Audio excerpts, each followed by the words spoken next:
여러분 안녕하십니까? 화요일 뉴스투데이 경남 시작하겠습니다. 오늘의 주요 뉴스입니다. 농산물 가격이 널뛰게 하고 있지만 자치단체 차원의 대책은 나오지 않고 있습니다. 가격 안정을 위한 자치법규를 시행하는 자치단체는 드물고 그나마도 형식적입니다. 분양가 상한제 도입이 기정사실화되면서 경남 부동산 시장도 촉각을 곤두세우고 있습니다. 경남은 적용될 가능성이 낮지만 부동산 시장 침체는 계속될 것으로 보입니다. 날씨가 더워지면서 붉은 반점과 고열 증상을 보이는 수족구병 환자가 크게 늘고 있습니다. 질병관리본부가 지난 2009년 통계를 낸 이후 최고 수치를 기록했습니다. 택배 기사들은 여름 휴가도 없이 하루 수백 건의 택배를 처리하고 있습니다. 참다 못한 택배 기사들이 택배 없는 날 지정을 촉구하고 나섰습니다. 마늘과 양파 같은 농산물 가격이 널뛰게 하고 있지만 자치단체 차원의 대책은 나오지 않고 있습니다. 농산물 가격 안정을 위한 자치법규를 시행하는 자치단체는 일부에 불과하고 그나마 있는 조례도 형식적이라는 평가입니다. 이준석 기자가 취재했습니다. 양파의 최근 도매 가격은 1kg에 420원 선으로 지난해보다 40% 이상 폭락했습니다. 양파보단 덜하지만 마늘 가격도 큰 폭으로 떨어졌습니다. 이처럼 불안정한 농산물의 최저 생산비 지원을 위해 창녕군이 조례를 시행한 건 지난 2009년. 하지만 지금까지 집행한 예산이나 기금은 0원입니다. 최저 생산비를 지자체 기금이나 예산을 투입해서 할 수 있는 것은 이 조례를 가지고는 해당이 되어지지 않습니다. 2015년 함안군이 제정한 관련 조례도 형식적이긴 마찬가지. 조례는 농산물 폐기 농가만 대상으로 하고 지원금도 최대 200만 원에 불과합니다. 폐기하신 분은 양파 2농가 있고 마늘 1농가 있어요. 각각 200만 원씩 해가지고 600만 원 지급됐고. 합천군은 농산물 가격 안정 조례 시행을 위해 152억 원의 기금을 조성했지만 양파 마늘 가격 폭락에도 한 푼의 기금도 사용하지 못했습니다. 기금 집행을 위한 가격 기준이 까다롭기 때문입니다.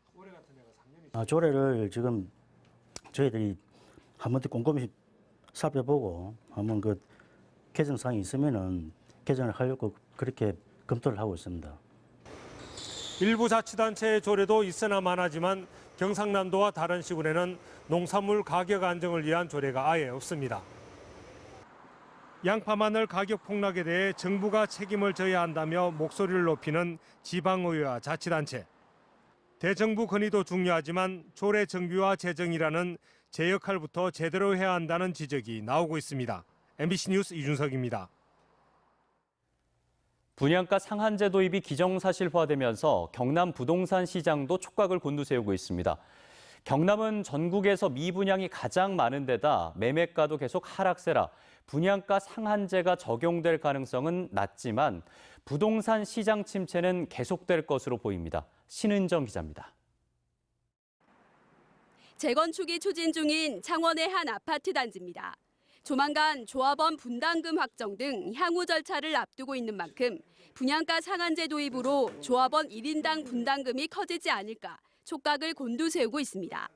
지금 저 내 주시는 하고 있지만 정확한 그게 없기 때문에 아직까지는 마음 놓고 있지는 않지만 내 주시는 하고 있습니다. 올 하반기 부동산 시장의 가장 큰 관심사는 분양가 상한제입니다. 공공택지에만 적용했던 이 제도가 경남의 민간택지로까지 적용될지가 가장 큰 관심사입니다. 지난달 경남 주택의 평균 매매 가격은 1억 7,600만 원으로 꾸준히 하락세를 보이고 있는 데다 미분양 주택이 전국에서 가장 많은 만큼 주택가격 안정을 위한 분양가 상한제가 경남에까지 적용될 가능성은 낮다는 것이 전문가들의 중론입니다. 하지만 당장은 아니더라도 언제든지 추가 정책이 추진될 가능성이 있는 만큼 심리적 불안으로 인한 거래 절벽은 당분간 계속될 전망입니다. 미분양이 많고 거래도 되지 않는 상황에서 분양가 상한제까지 이렇게 실시되면은 그 시장에서 받는 충격이랄까 기대 심리가 푹 떨어져서 전문가들은 지역의 부동산 시장 안정과 경기 회복을 위해선 한시적인 양도세 면제 등 규제 완화 정책을 신중히 고려할 필요가 있다고 조언했습니다. MBC 뉴스 신은정입니다.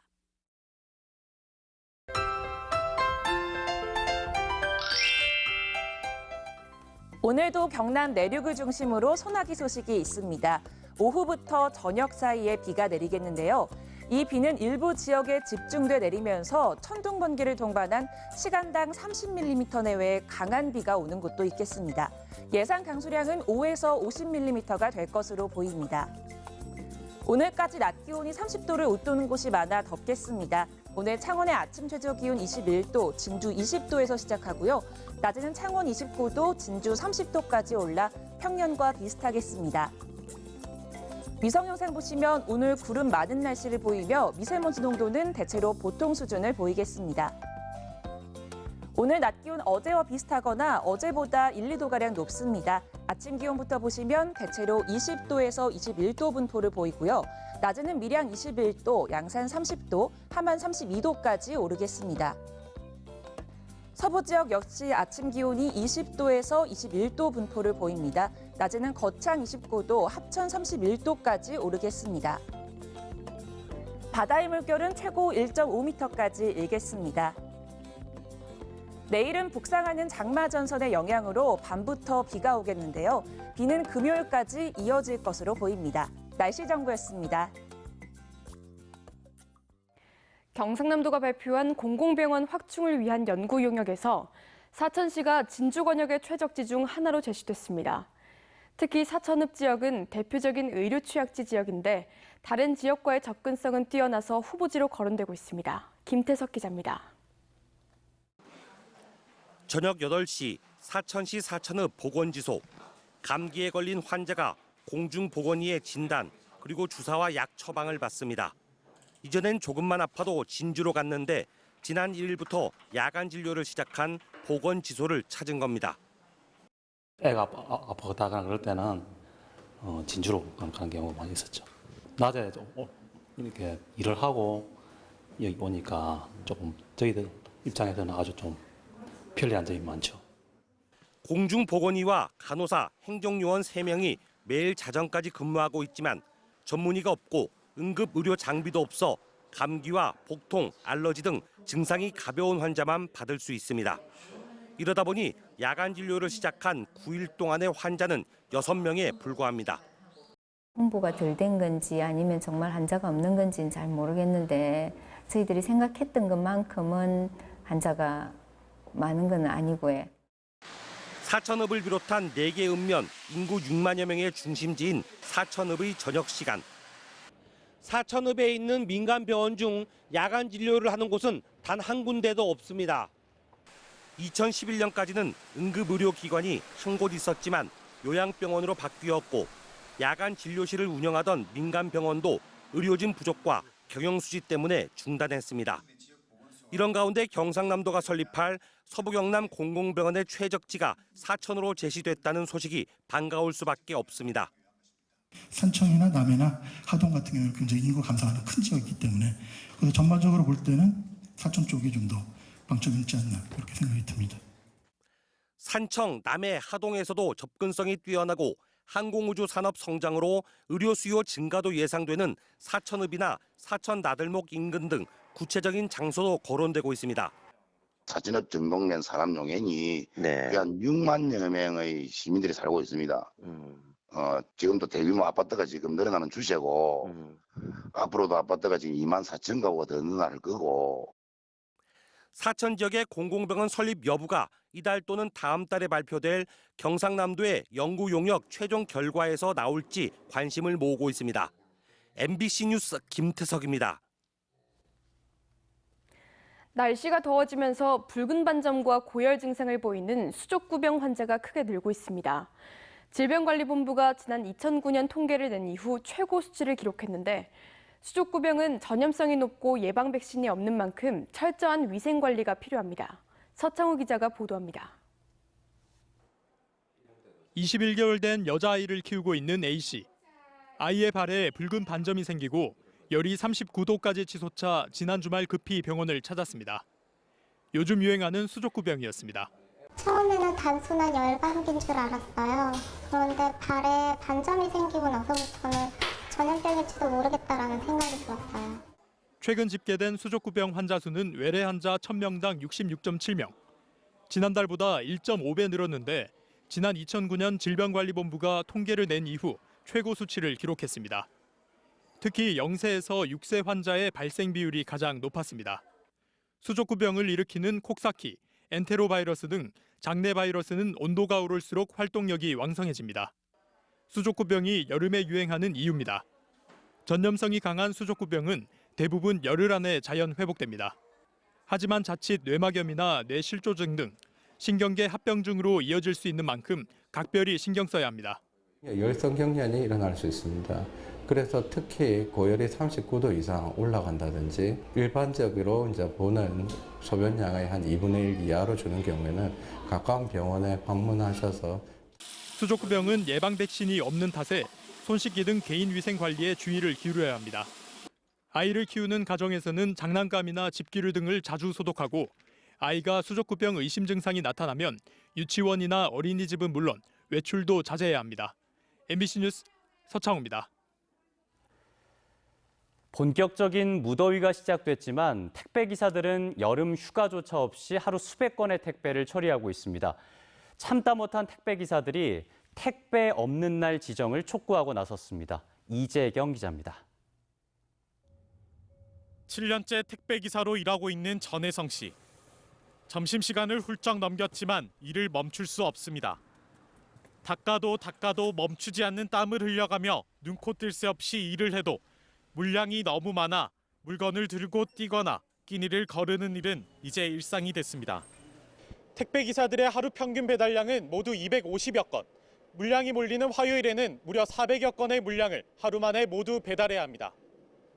전시만 해도 매일 아침 7시부터 일을 시작해 끼니도 거른 채 일해도 밤 8시가 되어서야 퇴근할 수 있습니다. 아무리 무더운 여름 한낮에도 잠시라도 쉴 수 없는 이유입니다. 오늘 온 물량을 다 배송을 해야 그때 이제 퇴근을 하기 때문에 조금이라도 빨리 퇴근해서 가정으로 가기 위해서 밥은 굶고 하고 있습니다. 택배 기사들이 여름 휴가를 가려면 다른 동료가 대신 책임을 져야 하기 때문에 마음껏 휴가를 쓴다는 건 사실상 불가능합니다. 그래서 근무 여건 개선을 위한 관련법 제정 목소리가 나오기 시작했습니다. 택배 노동자들이 지금 72시간 이상 근무를 하고 있거든요. 주월제가 반드시 실현되어서 택배 노동자들도 쉴 수 있는 권리들이 제대로 보장되어야 된다. 참다 못한 택배 노동자들은 다음 달 16일 하루만이라도 택배 없는 날로 지정해야 한다고 촉구하고 나섰습니다. 7년 넘게 택배 기사 생활을 하면서 아직 가족들하고 제대로 된 여름 휴가 한번 가본 적이 없습니다. 택배 기사들도 이 더운 여름날에 한 번쯤은 아무 걱정 없이 가족들하고 휴가를 한번 가봤으면. MBC 뉴스 이재경입니다. 김명시, 김조희, 김두석, 최봉선, 안음정, 창원의 여성 독립운동가들입니다. 가부장제, 또 일제 탄압에 맞섰지만 여성이라는 이유로 그동안 잊혀져 왔던 이름이기도 한데요. 역사 미니 다큐 리에서 창원 여성 독립운동가들을 만나보시죠. 대한독립 만세!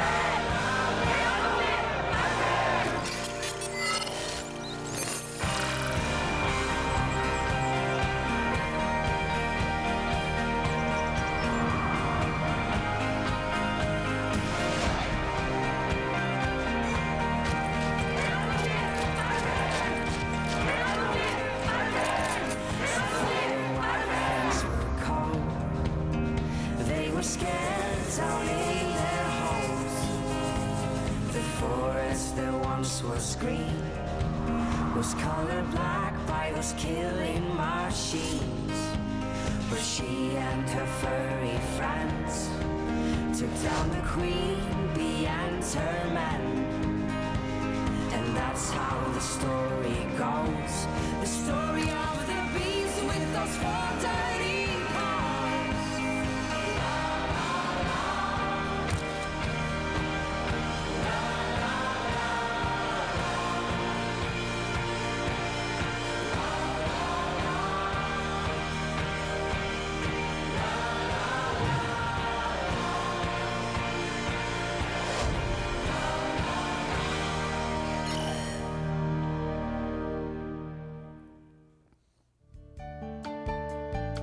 투데이 경남입니다. 제18회 경상남도 장애인 극기체험 래프팅 대회가 오늘 오전 10시부터 산청군 체육관과 경호강 일원에서 열립니다. 경남은행 삼천포 지점의 선풍기 나눔 행사가 오늘 오전 사천시청에서 개최됩니다. 마리산 고분군 주민 지킴이 발대식이 오늘 오후 3시 함안군청에서 진행됩니다. 세계 승강기 허브 도시 조성 사업 업무 협약 체결식이 오늘 오후 5시 거창군청에서 열립니다. 박종훈 교육감이 도민들의 정책 제안을 적극 수용하겠다는 의지를 밝혔습니다. 박 교육감은 어제 관부회의에서 지난주 도교육청의 열린 포럼에서 발표된 도민 제안 정책들이 모두 경남의 교육 정책에 반영될 수 있도록 적극적인 업무 추진을 당부했습니다. 경남교육청이 열린 포럼을 통해 공개적으로 도민 정책 제안을 받기는 이번이 처음입니다. 지난 13일 오후 11시 40분쯤 밀양시내 한 차고지 앞 도로에서 밀양시청 5급 공무원인 A씨가 혈중 알코올 농도 0.201%의 만취 상태에서 승용차를 대고 잠을 자다 경찰의 음주 단속에 적발됐습니다. A씨는 지난 5월과 지난해에도 술을 마시고 운전대를 잡은 뒤 잠을 자다 단속되는 등 1년 사이 3번이나 적발되었으며 경찰은 구속영장 신청 여부를 검토하고 있습니다. 창원시가 마산회원 노인종합복지관을 개관했습니다. 마산회원구 석전동 2천여 제곱미터 터에 125억 원을 투입해 건립한 마산회원 노인종합복지관은 경로식당과 카페테리아, 각종 체력 단련실, 컴퓨터와 요리교실 등을 갖추고 있습니다. 국민권익위원회 권고에 이어 지난 3월 지방의원의 갑질을 막기 위한 지방의원 행동강령 개정안이 시행됨에 따라 경남에선 도의회와 8개 시군의회만이 관련 조례를 개정한 것으로 나타났습니다. 경남도의회와 거제, 밀양, 양산, 산청, 의령, 함안, 함양, 합천군 의회는 행동강령과 윤리강령 조례를 개정해 징계 기준을 명시했고 창원과 통영, 남해군 의회는 일부 시행 중이며 나머지 시군 의회는 조례 개정 작업을 진행하지 않은 것으로 나타났습니다. 김여경 사천시 의원이 사천시 의회 본회의 5분 자유 발언을 통해 사천의 항일독립 만세운동사를 한눈에 볼 수 있는 기념 조형물을 건립해야 한다고 주장했습니다. 김 의원은 사천은 경남에서 희생자가 2번째로 많은 곳이며 강금수 선생을 비롯한 항일투사들이 여러 분 있지만 상징 기념물이 분산되어 있어 시민들이 제대로 인식하지 못하고 있다고 덧붙였습니다.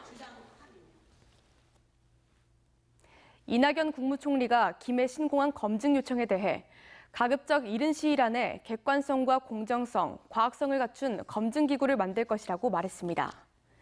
이낙연 총리는 최근 열린 대정부 질문에서 갈등 해소를 위해서라도 검증은 불가피해졌다며 가급적 이른 시일 내에 영남권 5개 광역자치단체가 제적해 검증기구를 구성하겠다고 밝혔습니다. 경상남도 해역에 지난 12일자로 노무라 입깃 해파리 주의보가 발령됐습니다. 국립수산과학원은 중국 연안에서 발생한 노무라 입깃 해파리가 최근 경남 해역에도 일부 출현하고 있어 주의보를 발령했다고 밝혔습니다. 경상남도는 해역마다 모니터링 요원 157명을 투입하고 방제 예산 9억 원으로 유입 방지막을 설치하는 등 대응에 나섰습니다. 하동소방서 119 시민 수상구조대가 어제 하동 송림공원에서 발대식을 열고 안전사고 예방 활동을 시작했습니다. 119 시민 수상구조대는 다음 달 16일까지 33일 동안 하동 송림, 화계 신흥지구, 악양 평사리 등 순환 사고가 자주 발생하는 지역에 배치돼 피서객들의 물놀이 안전사고를 예방하고 구조 활동을 펴게 됩니다. 남해군이 공공급식의 먹을거리 생산과 가공, 유통, 소비, 폐기, 재활용으로 이어지는 선순환 체계를 마련하기 위해 지역 푸드플랜을 수립합니다. 지역 푸드플랜은 공공급식 지원센터 운영 방안과 학교급식 등의 농산물 공급 방안, 생산 농가 조직화 방안 등입니다. 남해군 공공급식 지원센터는 오는 11월 이동면 다정리에 준공될 예정입니다. 힘들고 지칠 때 저는